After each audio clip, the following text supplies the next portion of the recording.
सत श्री अकाल। टीवी 84 देख रहे सारे दर्शकों का स्वागत है। मैं हरप्रीत कौर ते बुलेटिन की शुरुआत करते हैं हैडलाइनस दे नाल। बादल परिवार की मालकी वाले टीवी चैनल नूं ही गुरबाणी के प्रसारण ते हुक्मनामे के अधिकारां दा मामला पक्या। श्री अकाल तख्त साहिब कोल पुजियां वड्डी गिणती शिकायतों तो बाद जथेदार ज्ञानी हरप्रीत सिंह ने जांच दे दिते हुक्म। कैबिनेट मंत्री तृप्त रजिंदर सिंह बाजवा ने कहा, श्री दरबार साहिब के हुक्मनामे अते कीर्तन उत्ते अपनी मालकी का दावा करना गुरबाणी की घोर निरादरी। पार्टी विचों मुअत्तल करन दा नादरशाही फरमान जारी करके साडे नाल कीता धक्का। साबका वित्त मंत्री परमिंदर सिंह ढींडसा ने अकाली दल ते विन्या निशाना। उधर हरसिमरत कौर बादल ने भी परमिंदर ढींडसा नूं सुनाईयां खरियां कहा सुखदेव ढींडसा दे मगर लग परमिंदर ढींडसा ने खराब किया अपना करियर। पट्टी तो कांग्रेसी विधायक हरमिंदर सिंह गिल का विवादित बयान आया सामने। कहा श्री दरबार साहिब आउण वाले 1 लाख श्रद्धालुओं नूं हरीके लियाउण दे नाल खुआउणगे मच्छियां।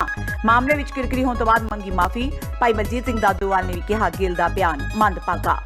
तरन तारण विच फर्जी एनकाउंटर मामले ते अदालत के फैसले ते सिमरजीत सिंह बैंस ने जताई नाराजगी। कहा दोषियों नूं 10-10 साल की सजा ना काफी।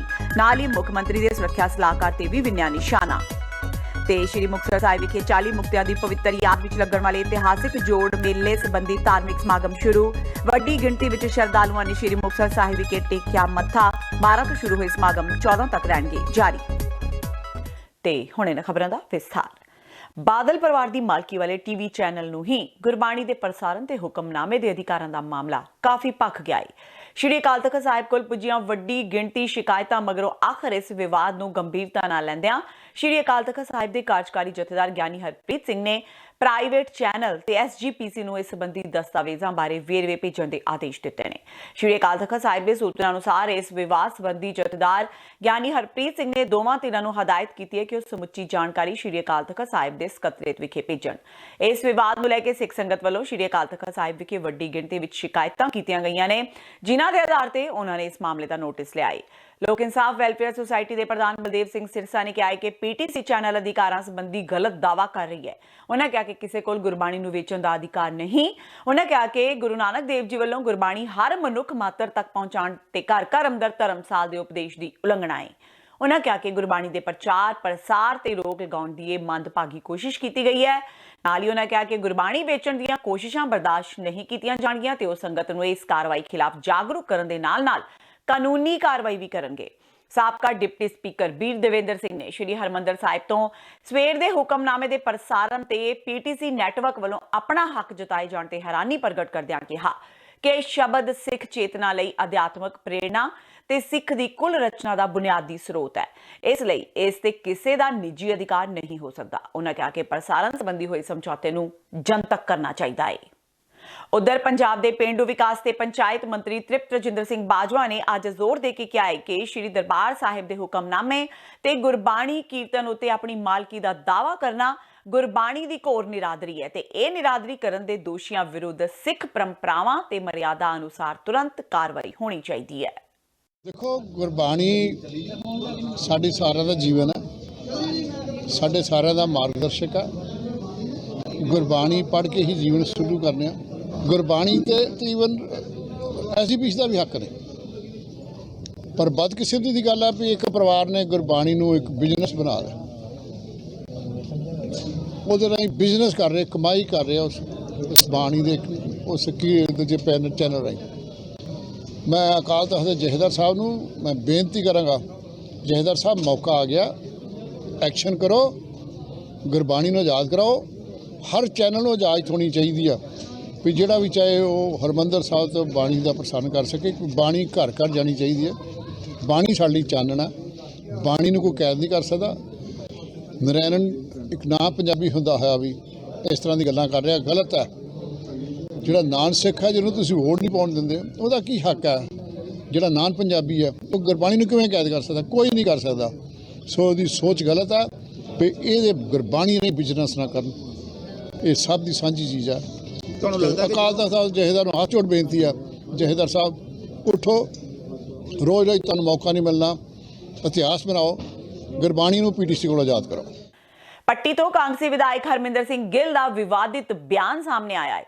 विधायक गिल हरीके पत्तन विच गल्लां विच इन्ने वह गए कि दरबार साहिब बारे कुछ विवादित बोल गए। हरमिंदर गिल ने आख्या कि जेड़ा 1 लाख श्रद्धालु श्री हरमंदर साहिब आंदा है ਉਹ ਉਸਦਾ ਮੂੰਹ ਮੋੜ ਕੇ ਹਰੀਕੇ ਲੈ ਕੇ ਆਉਣਗੇ। ਗਿੱਲ ਨੇ ਅੱਗੇ ਕਿਹਾ ਕਿ ਜਦੋਂ ਸ਼ਰਧਾਲੂ ਇੱਥੇ ਆਉਣਗੇ ਤਾਂ ਤੁਹਾਡੀ ਮੱਛੀ ਵੀ ਖਾਣਗੇ ਤੇ ਕਾਰੋਬਾਰ ਵੀ ਵਧੇਗਾ। ਵੀਡੀਓ ਵਾਇਰਲ ਹੋਣ ਤੋਂ ਬਾਅਦ ਵਿਧਾਇਕ ਹਰਮਿੰਦਰ ਸਿੰਘ ਗਿੱਲ ਨੇ ਮਾਫੀ ਵੀ ਮੰਗ ਲਈ। ਉਹਨਾਂ ਕਿਹਾ ਕਿ ਉਹਨਾਂ ਦੇ ਮਨ ਵਿੱਚ ਦਰਬਾਰ ਸਾਹਿਬ ਬਾਰੇ ਅਥਾਹ ਸ਼ਰਧਾ ਹੈ ਤੇ ਉਹਨਾਂ ਦੀ ਮਨਸ਼ਾ ਲੋਕਾਂ ਦੇ ਦਿਲਾਂ ਨੂੰ ਠੇਸ ਪਹੁੰਚਾਣੀ ਨਹੀਂ ਸੀ। ਇਹਦੇ ਲਾਗੇ ਹਰੀਕਾ ਬਰਡ ਸੈਂਚੁਰੀ ਹੈ, ਸਾਡੀ ਦੁਨੀਆ ਦੀ ਸਭ ਤੋਂ ਵੱਡੀ, ਜਿੱਥੇ ਤਕਰੀਬਨ ਇੱਕ ਸਾਲ ਦੇ ਵਿੱਚ 1.25 ਲੱਖ ਪੰਛੀ ਸਾਈਬੇਰੀਆ ਤੋਂ ਮਾਈਗ੍ਰੇਟ ਹੋ ਕੇ ਆਉਂਦਾ। ਜਿੱਡੀ ਵੱਡੀ ਲੇਕ ਹੈ, ਮੈਂ ਦੁਨੀਆ ਵਿੱਚ ਅਮਰੀਕਾ, ਕੈਨੇਡਾ, ਇੰਗਲੈਂਡ ਬਹੁਤ ਘੁੰਮਿਆ, ਮੈਨੂੰ ਏਡੀ ਵੱਡੀ ਲੇਕ ਕਿਤੇ ਨਹੀਂ ਮਿਲੀ। ਜਿੱਥੇ ਆਣ ਕੇ ਬਿਆਸ ਤੇ ਸਤਲੁਜ ਦਾ ਦਰਿਆ ਮਿਲਦਾ ਹੈ, ਉਹ ਸੰਗਮ ਵੇਖਣ ਵਾਲਾ ਹੈ। ਔਰ ਤੁਹਾਡੀ ਸਰਕਾਰ 9.5 ਕਰੋੜ ਰੁਪਇਆ ਉੱਤੇ ਲਾ ਦਿੱਤਾ ਹੈ। ਅਸੀਂ ਸੀਐਮ ਸਾਹਿਬ ਨੂੰ ਰਿਪੋਰਟ ਦਿੱਤੀ ਹੈ ਔਰ 10-15 ਦਿਨਾਂ ਦੇ ਵਿੱਚ ਇੱਥੇ ਮੰਤਰੀ ਸਾਹਿਬ ਆਉਣਗੇ ਔਰ ਇੱਥੇ ਜਿੰਨਾ ਵੀ ਪੈਸਾ ਲੱਗਿਆ, ਅਸੀਂ ਚਾਹੁੰਦੇ ਹਾਂ ਕਿ ਜਿਹੜਾ 1 ਲੱਖ ਸ਼ਰਧਾਲੂ ਰੋਜ਼ ਅੰਮ੍ਰਿਤਸਰ ਆਉਂਦਾ ਹੈ ਦਰਬਾਰ ਸਾਹਿਬ ਦੇ ਦਰਸ਼ਨਾਂ ਵਾਸਤੇ, ਉਹ ਹਰੀਕੇ ਵਾਲਿਓ ਅਸੀਂ ਉਹਦਾ ਮੂੰਹ ਮੋੜ ਕੇ ਹਰੀਕੇ ਲਿਆਉਣਾ ਚਾਹੁੰਦੇ ਹਾਂ, ਤਾਂ ਕਿ ਇੱਥੇ ਆਣ ਕੇ ਰਵੇ, ਤੁਹਾਡੀ ਮੱਛੀ ਮੁੱਛੀ ਵੀ ਖਾਣ ਤੇ ਬਾਕੀ ਵੀ ਕੰਮ। ਕੋਈ ਵੀਡੀਓ ਵਾਇਰਲ ਹੋਈ ਆ ਜਿਹਦੇ ਵਿੱਚ ਮੇਰੇ ਬਾਰੇ ਗੱਲ ਕਹੀ ਆ ਕਿ ਹਰਮੰਦਰ ਸਾਹਿਬ ਜਾਣ ਵਾਲੇ ਸ਼ਰਧਾਲੂਆਂ ਨੂੰ ਮੈਂ ਕਿਹਾ ਕਿ ਹਰੀਕੇ ਆਓ, ਉੱਥੇ ਮੱਛੀ ਮੁੱਛੀ ਦਾ ਪ੍ਰਬੰਧ ਕਰਾਂਗੇ। ਦੇਖੋ, ਮੈਂ ਪਹਿਲੀ ਗੱਲ ਤੇ ਬਾਕੀ ਗੱਲ ਮੈਂ ਫੇਰ ਕਰੂੰਗਾ। ਪਹਿਲਾਂ ਤਾਂ ਇਸ ਗੱਲ ਦੀ ਮੈਂ ਮੁਆਫੀ ਮੰਗਦਾ ਕਿ ਜੇ ਇਹ ਗੱਲ ਜੇ ਕਿਸੇ ਨੂੰ ਠੇਸ ਪਹੁੰਚੀ ਆ ਤਾਂ ਮੈਂ ਬਿਨਾਂ ਸ਼ਰਤ ਮਾਫੀ ਮੰਗਦਾ। ਅਸਲ 'ਚ ਸਾਡੇ ਹਰੀਕੇ ਇੱਕ ਫੰਕਸ਼ਨ ਹੋਇਆ, ਮਾਰਕੀਟ ਕਮੇਟੀ ਦੇ ਚੇਅਰਮੈਨ ਤੇ ਵਾਈਸ ਚੇਅਰਮੈਨ ਨੂੰ ਚਾਰਜ ਦੇਣਾ ਸੀ ਤੇ ਉਹਦੇ ਨਾਲ ਨਾਲ ਇੱਕ ਹਰੀਕੇ ਜਿਹੜੀ ਸਾਡੀ ਰੱਖਿਆ ਸਭ ਤੋਂ ਵੱਡੀ ਸੈਂਚੁਰੀ ਹੈ, ਵਰਲਡ ਸੈਂਚੁਰੀ ਹੈ, ਉਹਨੂੰ ਅਸੀਂ ਡਿਵੈਲਪ ਕਰਨ ਜਾ ਰਹੇ ਹਾਂ ਔਰ ਉਹਦੇ ਡਿਵੈਲਪ ਕਰਨ ਤੇ ਕਰੋੜਾਂ ਰੁਪਏ ਲਾ ਰਹੇ ਹਾਂ। ਇੱਕ ਇੰਟਰਨੈਸ਼ਨਲ ਟੂਰਿਸਟ ਡੈਸਟੀਨੇਸ਼ਨ ਬਣਾਉਣਾ ਚਾਹੁੰਦੇ ਹਾਂ, ਜਿਹਦੇ ਵਾਸਤੇ 9.5 ਕਰੋੜ ਰੁਪਇਆ ਲਾ ਦਿੱਤਾ ਗਿਆ ਹੈ ਤੇ ਅਸੀਂ ਚਾਹੁੰਦੇ ਹਾਂ ਕਿ ਇੱਥੇ ਘੱਟੋ ਘੱਟ 100-150 ਕਰੋੜ ਰੁਪਇਆ ਲਾ ਕੇ ਐਸੇ ਪ੍ਰਬੰਧ ਕੀਤੇ ਜਾਣ ਕਿ ਜਿਹੜੇ ਟੂਰਿਸਟ ਅੰਮ੍ਰਿਤਸਰ ਦਰਸ਼ਨਾਂ ਵਾਸਤੇ ਆਉਂਦੇ ਨੇ ਉਹ ਘੱਟੋ ਘੱਟ ਹਰੀਕੇ ਵੀ ਇਸ ਟੂਰਿਸਟ ਡੈਸਟੀਨੇਸ਼ਨ ਤੇ ਆਉਣ। ਉਹ ਜਿਹੜੇ ਮਾਈਗ੍ਰੇਟਰੀ ਬਰਡਸ ਨੇ ਜਿਹੜੇ ਉੱਥੇ ਆਉਂਦੇ ਨੇ ਉਹਨਾਂ ਨੂੰ ਵੇਖਣ ਵਾਸਤੇ ਸਾਰੇ ਸੈਲਾਨੀ ਆਉਣ ਤੇ ਉਹਨਾਂ ਦੇ ਰਹਿਣ ਦਾ ਸਹਿਣ ਦਾ ਪ੍ਰਬੰਧ ਕੀਤਾ ਜਾਵੇ। ਮੈਂ ਇੰਨੀ ਗੱਲ ਜ਼ਰੂਰ ਕੀਤੀ ਹੈ ਕਿ ਸਾਡੇ ਇੱਕ ਬਾਈਪਾਸ ਹਰੀਕੇ ਦਾ ਬਣਿਆ ਹੈ। ਮੈਂ ਇਹ ਗੱਲ ਚਾਹੁੰਦਾ ਸੀ ਕਿ ਜਿਹੜੇ ਲੋਕ ਉੱਥੇ ਆਉਣਗੇ ਉਹ ਟੂਰਿਸਟ ਡੈਸਟੀਨੇਸ਼ਨ ਬਣਦੇ ਕਰਕੇ ਬਹੁਤ ਸਾਰਿਆਂ ਲੋਕਾਂ ਨੂੰ ਕਾਰੋਬਾਰ ਮਿਲੇਗਾ, ਰੁਜ਼ਗਾਰ ਮਿਲੇਗਾ। ਮੈਂ ਵੀ ਗੱਲ ਕਹੀ ਕਿ ਮੱਛੀ ਵੇਚਣ ਵਾਲਿਆਂ ਨੂੰ ਵੀ ਰੁਜ਼ਗਾਰ ਮਿਲੇਗਾ, ਪਾਣੀ ਵੇਚਣ ਵਾਲਿਆਂ ਨੂੰ ਸਾਰਿਆਂ ਨੂੰ ਰੁਜ਼ਗਾਰ ਮਿਲੇਗਾ। ਉਹ ਲੋਕ ਖੁਸ਼ਹਾਲ ਹੋਣਗੇ ਤੇ ਮੇਰਾ ਕੋਈ ਕਿਸੇ ਕਿਸਮ ਦਾ ਮਕਸਦ, ਮੈਂ ਤਾਂ ਆਪ ਨਾ ਕਦੇ ਮੱਛੀ ਖਾਵਾਂ, ਨਾ ਮੀਟ ਖਾਵਾਂ, ਨਾ ਅੰਡਾ ਖਾਵਾਂ, ਨਾ ਸ਼ਰਾਬ ਪੀਵਾਂ। ਮੇਰਾ ਮਕਸਦ ਕੀ ਹੈ ਕਿਸੇ ਗੱਲ ਦਾ ਬੋਲਣ? ਨਾਲੇ ਹਰਮੰਦਰ ਸਾਹਿਬ ਤੇ ਸਾਡੇ ਉਹਦੇ ਵਾਸਤੇ ਤੇ ਮੇਰੀ ਜਾਨ ਹਾਜ਼ਰ ਆ। ਸੰਗਤਾਂ ਨੂੰ ਦਰਬਾਰ ਸਾਹਿਬ ਤੋਂ ਮੋੜ ਕੇ ਹਰੀਕੇ ਪੱਤਣ ਲਿਆ ਕੇ ਮੱਛੀਆਂ ਖਾਣ ਸੰਬੰਧੀ ਕਾਂਗਰਸੀ ਵਿਧਾਇਕ ਹਰਮਿੰਦਰ ਸਿੰਘ ਗਿੱਲ ਵੱਲੋਂ ਦਿੱਤੇ ਬਿਆਨ ਨੇ ਸਿੱਖ ਹਿਰਦੇ ਬਲੂੰਦਰ ਕੇ ਰੱਖ ਦਿੱਤੇ ਨੇ। ਉਕਤ ਵਿਚਾਰਾਂ ਦਾ ਪ੍ਰਗਟਾਵਾ ਸਰਬੱਤ ਖਾਲਸਾ ਦੇ ਜਥੇਦਾਰ ਭਾਈ ਬਲਜੀਤ ਸਿੰਘ ਦਾਦੂਵਾਲ ਨੇ ਜਾਰੀ ਇੱਕ ਪ੍ਰੈਸ ਬਿਆਨ ਰਾਹੀਂ ਕੀਤਾ। ਉਹਨਾਂ ਕਿਹਾ ਕਿ ਸਿੱਖ ਸੰਘਰਸ਼ ਵਿੱਚ ਜੇਲ੍ਹ ਕੱਟ ਚੁੱਕੇ ਆਗੂ ਵੱਲੋਂ ਦਿੱਤਾ ਅਜਿਹਾ ਬਿਆਨ ਹੈਰਾਨੀਜਨਕ ਹੈ। ਸ਼੍ਰੋਮਣੀ ਅਕਾਲੀ ਦਲ ਦੇ ਪ੍ਰਧਾਨ ਸੁਖਬੀਰ ਬਾਦਲ ਤੇ ਸੀਨੀਅਰ ਅਕਾਲੀ ਲੀਡਰ ਬਿਕਰਮ ਸਿੰਘ ਮਜੀਠੀਆ ਦੀਆਂ ਮੁਸ਼ਕਿਲਾਂ ਵਧਦੀਆਂ ਨਜ਼ਰ ਆ ਰਹੀਆਂ ਨੇ। ਦੋਵਾਂ ਲੀਡਰਾਂ ਨੂੰ ਸੁਪਰੀਮ ਕੋਰਟ ਨੇ ਨੋਟਿਸ ਜਾਰੀ ਕਰ ਦਿੱਤਾ ਹੈ। ਅਦਾਲਤ ਨੇ ਇਹ notice justice Ranjit Singh commission ਦੀ ਹੱਦ ਤੱਕ ਦੇ ਇਲਜ਼ਾਮ ਵਿੱਚ ਕੀਤਾ ਹੈ। ਸੁਪਰੀਮ ਕੋਰਟ ਨੇ ਸੁਖਬੀਰ ਬਾਦਲ ਤੇ ਅਕਾਲੀ ਦਲ ਦੇ ਜਨਰਲ ਸਕੱਤਰ ਬਿਕਰਮ ਸਿੰਘ ਮਜੀਠੀਆ ਨੂੰ ਨੋਟਿਸ ਜਾਰੀ ਕਰਕੇ ਜਵਾਬ ਮੰਗਿਆ ਹੈ। ਦੱਸ ਦੇਈਏ ਕਿ ਪੰਜਾਬ ਤੇ ਹਰਿਆਣਾ ਹਾਈ ਕੋਰਟ ਵੱਲੋਂ ਕੇਸ ਨੂੰ ਨਾ ਸੁਣਨ ਮਗਰੋਂ ਜਸਟਿਸ ਰਣਜੀਤ ਸਿੰਘ ਵੱਲੋਂ ਸੁਪਰੀਮ ਕੋਰਟ ਵਿੱਚ ਚੁਣੌਤੀ ਦਿੱਤੀ ਗਈ ਸੀ। ਇਸ ਮਾਮਲੇ ਦੀ ਸੁਣਵਾਈ ਕਰਦਿਆਂ ਸੁਪਰੀਮ ਕੋਰਟ ਨੇ ਅੱਜ ਅਕਾਲੀ ਦਲ ਦੇ ਦੋਵੇਂ ਆਗੂਆਂ ਨੂੰ ਨੋਟਿਸ ਜਾਰੀ ਕੀਤਾ ਹੈ। ਦੋਵਾਂ ਲੀਡਰਾਂ ਨੇ ਜਸਟਿਸ ਰਣਜੀਤ ਸਿੰਘ ਦੀ ਰਿਪੋਰਟ ਦਾ ਨਿਰਾਦਰ ਕਰਦਿਆਂ ਕਮਿਸ਼ਨ ਉੱਪਰ ਵੀ ਬੇਹੱਦ ਨਿੱਜੀ ਟਿੱਪਣੀਆਂ ਕੀਤੀਆਂ ਸਨ। ਜਸਟਿਸ ਰਣਜੀਤ ਸਿੰਘ ਉੱਪਰ ਕਾਂਗਰਸੀ ਪੱਖੀ ਹੋਣ ਦੇ ਇਲਜ਼ਾਮ ਲਗਾਏ ਸਨ। ਜਸਟਿਸ ਰਣਜੀਤ ਸਿੰਘ ਨੇ ਇਸ ਨੂੰ ਕਾਨੂੰਨ ਦਾ ਮਜ਼ਾਕ ਕਰਾਰ ਦਿੰਦਿਆਂ ਦਾਅਵਾ ਕੀਤਾ ਸੀ ਕਿ ਉਹਨਾਂ ਦਾ ਵੀ ਅਪਮਾਨ ਕੀਤਾ ਗਿਆ ਹੈ। ਲੋਕ ਸਭਾ ਹਲਕਾ ਬਠਿੰਡਾ ਤੋਂ ਸਾਂਸਦ ਹਰਸਿਮਰਤ ਕੌਰ ਬਾਦਲ ਨੂੰ ਪਾਰਟੀ ਵਿੱਚੋਂ ਮੁਅੱਤਲ ਲਹਿਰਾਗਾਗਾ ਦੇ ਵਿਧਾਇਕ ਪਰਮਿੰਦਰ ਸਿੰਘ ਢੀਂਡਸਾ ਦਾ ਬਹੁਤ ਫਿਕਰ ਹੈ। ਪਰਮਿੰਦਰ ਢੀਂਡਸਾ ਦੇ ਅਸਤੀਫੇ ਤੇ ਬੋਲਦਿਆਂ ਹਰਸਿਮਰਤ ਕੌਰ ਬਾਦਲ ਨੇ ਕਿਹਾ ਕਿ ਪਾਰਟੀ ਵਿੱਚ ਉਹਨਾਂ ਦਾ ਭਵਿੱਖ ਬਹੁਤ ਵਧੀਆ ਸੀ, ਪਰ ਅੱਜ ਪਰਿਵਾਰਕ ਦਬਾਅ ਕਾਰਨ ਉਹਨਾਂ ਨੂੰ ਆਪਣਾ ਭਵਿੱਖ ਖਰਾਬ ਕਰਨਾ ਪਿਆ। ਇਸ ਦੌਰਾਨ ਉਹਨਾਂ ਸੁਖਦੇਵ ਸਿੰਘ ਢੀਂਡਸਾ ਤੇ ਨਿਸ਼ਾਨਾ ਸਾਧਦਿਆਂ ਕਿਹਾ ਕਿ ਬੜੇ ਦੁੱਖ ਦੀ ਗੱਲ ਹੈ ਕਿ ਕੁਝ ਮਾਪਿਓ ਨੇ ਤਾਂ ਆਪ ਤਾਂ ਸਾਰੇ ਲਾਹੇ ਲਏ, ਪਰ ਜਦ ਬੱਚਿਆਂ ਦੀ ਤਰੱਕੀ ਕਰਨ ਦਾ ਸਮਾਂ ਆਇਆ ਤਾਂ ਉਹਨਾਂ ਉੱਪਰ ਦਬਾਅ ਪਾ ਕੇ ਆਪਣੀ ਸਿਆਸੀ ਖੇਡ ਖੇਡਦੇ ਨੇ। ਉਹਨਾਂ ਦਾ ਇਸ਼ਾਰਾ ਸੀ ਕਿ ਪਰਮਿੰਦਰ ਢੀਂਡਸਾ ਨੇ ਆਪਣੇ ਪਿਤਾ ਦੇ ਦਬਾਅ ਕਰਕੇ ਹੀ ਵਿਧਾਇਕ ਦਲ ਦੇ ਲੀਡਰ ਵਜੋਂ ਅਸਤੀਫਾ ਦਿੱਤਾ ਹੈ। ਇਸ ਮੌਕੇ ਹਰਸਿਮਰਤ ਕੌਰ ਬਾਦਲ ਨੇ ਕਿਹਾ ਕਿ ਕਾਂਗਰਸ ਇਹ ਧਿਆਨ ਰੱਖੇ ਕਿ ਮੁੱਖ ਮੰਤਰੀ ਅਮਰਿੰਦਰ ਸਿੰਘ ਦਫ਼ਤਰ ਜਾਣ ਤੇ ਲੋਕਾਂ ਦੇ ਕੰਮ ਕਰਨ। ਉਹਨਾਂ ਕਿਹਾ ਕਿ ਕਾਂਗਰਸ ਦੇ ਮੰਤਰੀਆਂ ਨੂੰ ਸ਼ਾਇਦ ਉਹਨਾਂ ਦੀ ਅਟੈਂਡੈਂਸ ਮਿਲਦੀ ਹੈ ਕਿ ਕੌਣ ਕਿੱਥੇ ਜਾਂਦਾ ਹੈ ਤੇ ਕੌਣ ਨਹੀਂ। ਅਕਾਲੀ ਦਲ ਪ੍ਰਾਈਵੇਟ ਲਿਮਿਟਡ ਦੇ ਸਵਾਲ ਤੇ ਬੋਲਦਿਆਂ ਹਰਸਿਮਰਤ ਕੌਰ ਬਾਦਲ ਨੇ ਕਿਹਾ ਕਿ ਕਾਂਗਰਸ ਦੇ ਅਜਿਹਾ ਕਹਿਣ ਨਾਲ ਕੁਝ ਨਹੀਂ ਹੁੰਦਾ। ਉਹਨਾਂ ਨੂੰ ਚਾਹੀਦਾ ਹੈ ਕਿ ਚੋਣ ਮੈਨੀਫੈਸਟੋ ਵਿੱਚ ਜੋ ਵਾਅਦੇ ਕੀਤੇ ਗਏ ਸੀ ਉਹਨਾਂ ਵੱਲ ਧਿਆਨ ਦੇਣ। ਇਹ ਕਹਿ ਰਹੇ ਵੀ ਤੁਹਾਡੀ ਗਲਤ ਨੀਤੀ ਕਰਕੇ ਉਹ ਵਾਪਸ ਪਾਰਟੀ ਚ देखो वो दस तो दिन भी नीति किहड़ी गल सी, जिस नीति का हिस्सा ये आप उस फैसला करन च आप नहीं से। लेकिन मैनू दुख इस गल का होंदा है कि मैं तो आ देखिया हैगा कि लोग आपदे बच्चियां वास्ते सब कुछ कुर्बान कर दिंदे ने। ਜਿਹੜੇ ਢੀਂਡਸਾ ਸਾਹਿਬ ਨੂੰ ਪਾਰਟੀ ਨੇ ਇੰਨਾ ਕੋ ਮੇਰੇ ਵੱਡੇ ਨੇ ਮੈਨੂੰ ਕਹਿੰਦੇ ਬੜਾ ਬੁਰਾ ਲੱਗਦਾ ਹੈ, ਲੇਕਿਨ ਇਹ ਮੈਂ ਨਹੀਂ, ਇਹ ਲੋਕੀ ਕਹਿੰਦੇ ਨੇ। ਉਹ ਕਿਹੜੀ ਚੀਜ਼ ਹੈ ਜਿਹੜਾ ਮਾਨ ਸਤਕਾਰ ਵਜੋਂ ਇਸ ਪਾਰਟੀ ਨੇ ਵੱਡੇ ਢੀਂਡਸਾ ਸਾਹਿਬ ਨੂੰ ਜਾਂ ਛੋਟੇ ਢੀਂਡਸਾ ਸਾਹਿਬ ਨੂੰ ਨਹੀਂ ਦਿੱਤਾ? ਪਰਿਵਾਰ ਦੀ ਗੱਲ ਕਰੀਏ, ਪਾਰਟੀ ਦੀ ਗੱਲ ਕਰੀਏ, ਜਦੋਂ ਤਾਈਂ ਮਿਲ ਰਿਹਾ ਸੀ ਤਾਂ ਪਾਰਟੀ ਵੀ ਠੀਕ ਸੀ ਤੇ ਪਰਿਵਾਰ ਵੀ ਠੀਕ ਸੀਗਾ। ਜਿਸ ਬੰਦੇ ਨੇ 2.5 ਲੱਖ ਤੋਂ ਹਾਰਨ ਤੋਂ ਬਾਅਦ ਰਾਜ ਸਭਾ ਦੀ ਸੀਟ ਮਿਲਦੀ ਹੈ, ਅੱਜ ਉਹ ਪਰਿਵਾਰ ਮਾੜਾ ਹੋ ਗਿਆ, ਲੇਕਿਨ ਉਹ ਸੀਟ ਅਜੀ ਵੀ ਚੰਗੀ ਹੈਗੀ ਜਿਹੜੀ ਉਸ ਪਰਿਵਾਰ ਨੇ ਦਿੱਤੀ ਸੀ। ਸੋ ਮੈਂ ਤਾਂ ਕਹਿੰਦੀ ਕਿ ਲੋਕੀ ਤਾਂ ਆਪਣੇ ਬੱਚਿਆਂ ਵਾਸਤੇ ਸਭ ਕੁਝ ਕੁਰਬਾਨ ਕਰ ਦਿੰਦੇ ਨੇ। ਮੈਨੂੰ ਦੁੱਖ ਇਸ ਗੱਲ ਦਾ ਹੁੰਦਾ ਹੈ ਕਿ ਆਪਾਂ ਸਾਰੇ, ਮੈਂ ਬਹੁਤ ਸਤਿਕਾਰ ਕਰਦੀ ਹਾਂ ਆਪਣੇ ਜਿਹੜੇ ਸਾਬਕਾ ਵਿੱਤ ਮੰਤਰੀ ਮੇਰੇ ਛੋਟੇ ਭਰਾ ਪਰਮਿੰਦਰ ਜੀ, ਬਹੁਤ ਸਾਡੇ ਪਰਿਵਾਰ ਦਾ ਉਹਨਾਂ ਦੇ ਨਾਲ ਪਿਆਰ ਵੀ ਹੈਗਾ। ਉਹਨਾਂ ਨੇ ਪਾਰਟੀ ਵਾਸਤੇ ਬਹੁਤ ਬਿਹਤਰੀਨ ਕੰਮ ਵੀ, ਵਿੱਤ ਮੰਤਰੀ ਬਤੌਰ ਬਹੁਤ ਚੰਗਾ ਕੰਮ ਕੀਤਾ। ਪਾਰਟੀ ਨੇ ਵੀ ਉਹਨਾਂ ਨੂੰ ਹਰ ਪੱਖੋਂ ਨਵਾਜਿਆ, ਟਿਕਟ ਦੇ ਕੇ ਵੀ ਨਵਾਜਿਆ, ਵਿੱਤ ਮੰਤਰੀ ਬਣ ਕੇ ਵੀ ਨਵਾਜਿਆ। ਉਹਨਾਂ ਨੂੰ ਹੁਣ ਵਿਧਾਨ ਸਭਾ 'ਚ ਹਾਊਸ ਪਾਰਟੀ ਦਾ ਲੀਡਰ ਵੀ ਬਣਾਇਆ। ਅੱਜ ਜਦ ਉਹਨਾਂ ਦਾ ਮੌਕਾ ਸੀਗਾ ਕਿ ਪਾਰਟੀ 'ਚ ਤਰੱਕੀਆਂ ਕਰਕੇ ਉਹ ਚੰਗੇ ਅਹੁਦਿਆਂ 'ਚ ਉਹਨਾਂ ਦਾ ਸਾਰਾ ਭਵਿੱਖ ਪਿਆ ਹੋਇਆ ਹੈ, ਤੇ ਇੱਕ ਪਿਓ ਨੂੰ ਆਪਣੇ ਬੱਚੇ ਦੇ ਉੱਤੇ ਇਸ ਤਰ੍ਹਾਂ ਦਬਾਅ ਪਾ ਕੇ, ਮੈਂ ਸਮਝਦੀ ਹਾਂ ਕਿਤੇ ਨਾ ਕਿਤੇ ਉਹਨਾਂ ਦੇ ਕਰੀਅਰ ਦੇ ਨਾਲ ਜਦ ਆਪਣਾ ਸਾਰਾ ਤੁਸੀਂ ਲਾ ਲਿੱਤਾ, ਅੱਜ ਤਾਂ ਹੁਣ ਬੱਚਿਆਂ ਦਾ ਸਮਾਂ ਹੁੰਦਾ ਤੇ ਇਸ ਤਰ੍ਹਾਂ ਨਹੀਂ ਕਰਨਾ ਸੀ। ਉਧਰ ਸਾਬਕਾ ਵਿੱਤ ਮੰਤਰੀ ਪਰਮਿੰਦਰ ਸਿੰਘ ਢੀਂਡਸਾ ਨੇ ਵੀ ਅਕਾਲੀ ਦਲ ਤੇ ਨਿਸ਼ਾਨਾ ਬਿੰਨਿਆ ਹੈ। ਢੀਂਡਸਾ ਦਾ ਕਹਿਣਾ ਹੈ ਕਿ ਸੁਖਦੇਵ ਸਿੰਘ ਢੀਂਡਸਾ ਤੇ ਉਹਨਾਂ ਨੂੰ ਪਾਰਟੀ ਚੋਂ ਮੁਅੱਤਲ ਕਰਨ ਦਾ ਨਾਦਰਸ਼ਾਹੀ ਫਰਮਾਨ ਜਾਰੀ ਕਰਕੇ ਉਹਨਾਂ ਨਾਲ ਧੱਕਾ ਕੀਤਾ ਗਿਆ, ਪਰ ਉਹਨਾਂ ਪਾਰਟੀ ਵਿੱਚ ਰਹਿ ਕੇ ਪਾਰਟੀ ਦੀ ਬਿਹਤਰੀ ਲਈ ਆਖਰੀ ਦਮ ਤੱਕ ਕੰਮ ਉਹ ਕਰਦੇ ਰਹਿਣਗੇ। ਉਹਨਾਂ ਕਿਹਾ ਕਿ ਉਹਨਾਂ ਨੂੰ ਅਜੇ ਤੱਕ ਕੋਈ ਨੋਟਿਸ ਨਹੀਂ ਆਇਆ ਤੇ ਨੋਟਿਸ ਮਿਲਣ ਤੋਂ ਬਾਅਦ ਉਹ ਆਪਣਾ ਸਪਸ਼ਟੀਕਰਨ ਪਾਰਟੀ ਅੱਗੇ ਜ਼ਰੂਰ ਰੱਖਣਗੇ। ਉਹਨਾਂ ਕਿਹਾ ਕਿ ਉਹਨਾਂ ਨੇ ਪਾਰਟੀ ਜਾਂ ਕਿਸੇ ਵਿਅਕਤੀ ਵਿਸ਼ੇਸ਼ ਵਿਰੁੱਧ ਕੋਈ ਕਾਰਵਾਈ ਨਹੀਂ ਕੀਤੀ, ਸਗੋਂ ਪਹਿਲਾਂ ਪਾਰਟੀ ਦੇ ਅੰਦਰ ਬੈਠ ਕੇ ਪਾਰਟੀ ਦੀਆਂ ਨੀਤੀਆਂ ਸੁਧਾਰਨ ਲਈ ਆਵਾਜ਼ ਉਠਾਉਂਦੇ ਰਹੇ, ਪਰ ਜਦੋਂ ਪਾਰਟੀ ਵਿੱਚ ਉਹਨਾਂ ਦੇ ਸੁਝਾਵਾਂ ਨੂੰ ਨਜ਼ਰਅੰਦਾਜ਼ ਕੀਤਾ ਗਿਆ ਤਾਂ ਉਹਨਾਂ ਨੂੰ ਜਨਤਕ ਤੌਰ ਤੇ ਆਪਣੀ ਗੱਲ ਕਹਿਣ ਲਈ ਮਜਬੂਰ ਹੋਣਾ ਪਿਆ। ਪਾਰਟੀ ਵਿੱਚ ਕਿਸੇ ਨੂੰ ਆਪਣੀ ਗੱਲ ਕਹਿਣ ਦੀ ਕੋਈ ਆਜ਼ਾਦੀ ਨਹੀਂ। ਜੇ ਕੋਈ ਆਗੂ ਗੱਲ ਕਰਨ ਦੀ ਹਿੰਮਤ ਕਰਦਾ ਹੈ ਤਾਂ ਉਸ ਨੂੰ ਪਾਰਟੀ ਵਿਰੋਧੀ ਕਰਾਰ ਦੇ ਦਿੱਤਾ ਜਾਂਦਾ ਹੈ। ਉਹਨਾਂ ਪਾਰਟੀ ਦੀਆਂ ਗਤੀਵਿਧੀਆਂ ਨੂੰ ਪਾਰਟੀ ਅੰਦਰ ਪਾਰਦਰਸ਼ੀ ਬਣਾਉਣ ਦਾ ਉਪਰਾਲਾ ਹੀ ਕੀਤਾ ਹੈ, ਜੋ ਕਿ ਆਉਣ ਵਾਲੇ ਸਮੇਂ ਵਿੱਚ ਵੀ ਜਾਰੀ ਰਹੇਗਾ। ਗੱਲ ਇਹ ਹੈ ਵੀ ਸਾਨੂੰ ਪਤਾ ਸੀ ਵੀ ਇਹ ਕਾਰਵਾਈ ਹੋਊਗੀ, ਕਿਉਂਕਿ ਪਾਰਟੀ ਨੇ ਉੱਤੋਂ ਕਹਾ ਕੇ ਜ਼ਿਲ੍ਹੇ ਚੋਂ ਮਤਾ ਪਵਾਇਆ ਸਸਪੈਂਡ ਕਰਨ ਦਾ, ਪਾਰਟੀ ਚੋਂ ਕੱਢਣ ਦਾ। ਤੇ ਕੋਰ ਕਮੇਟੀ ਦੀ ਜੇ ਮੀਟਿੰਗ, ਸਾਨੂੰ ਪਤਾ ਸੀ ਵੀ ਅਗਲੀ ਮੀਟਿੰਗ ਜਦ ਵੀ ਹੋਊਗੀ ਸਾਨੂੰ ਜਿਹੜਾ ਪਾਰਟੀ ਚੋਂ ਕੱਢਿਆ ਜਾਊਗਾ। ਤੇ ਇਹਦੇ ਨਾਲ ਕੋਈ ਫਰਕ ਨਹੀਂ ਪੈਂਦਾ। ਅਸੀਂ ਜਿਹੜਾ ਹੈ, ਜਿਹੜੀ ਗੱਲ ਅਸੀਂ ਕੀਤੀ ਹੈ ਉਹ ਅਸੀਂ ਪਾਰਟੀ ਦੇ ਭਲੇ ਲਈ ਕੀਤੀ ਹੈ, ਪਾਰਟੀ ਦੀ ਮਜ਼ਬੂਤੀ ਲਈ ਕੀਤੀ ਹੈ ਅਤੇ ਪਾਰਟੀ ਨੂੰ ਸਿਧਾਂਤਕ ਤੌਰ ਤੇ ਅੱਗੇ ਲਿਜਾਣ ਲਈ ਕੀਤੀ ਹੈ। ਸੋ ਅਸੀਂ ਜਵਾਬ ਭੇਜਾਂਗੇ ਉਹਦਾ।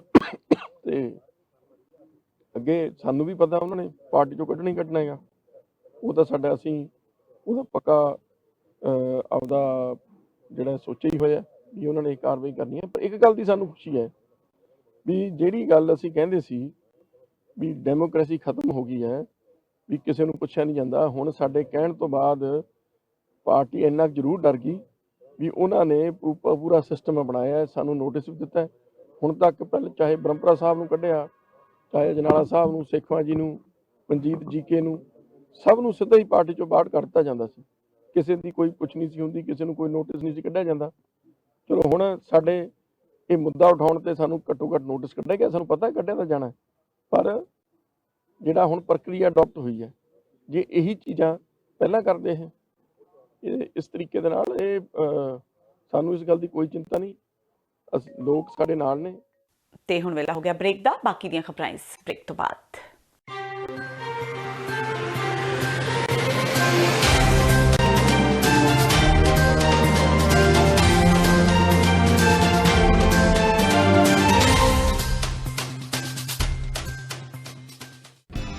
ਕਦੋਂ ਤੱਕ, ਹਾਂ ਕਦੋਂ ਤੱਕ ਅਸੀਂ ਭਾਰਤ ਅਤੇ ਦੁਨੀਆ ਭਰ ਦੇ ਵਿੱਚ ਵਸਦੇ ਸਿੱਖਾਂ ਦੇ ਮਸਲਿਆਂ ਤੇ ਭਾਰਤੀ ਚੈਨਲਾਂ ਦਾ ਝੂਠਾ ਪ੍ਰੋਪੇਗੈਂਡਾ ਬਰਦਾਸ਼ਤ ਕਰਦੇ ਰਹਾਂਗੇ?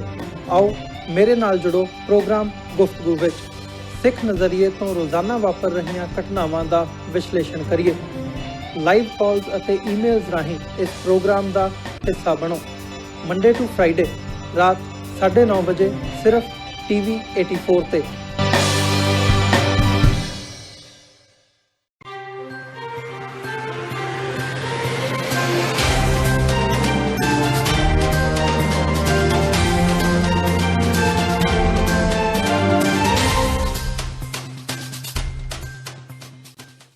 ਬ੍ਰੇਕ ਤੋਂ ਬਾਅਦ TV 84 ਦੇ ਖਬਰਾਂ ਦੇ ਬੁਲੇਟਿਨ ਵਿੱਚ ਸਵਾਗਤ ਹੈ। ਵਧਦੇ ਹਾਂ ਅਗਲੀ ਖਬਰ ਵੱਲ।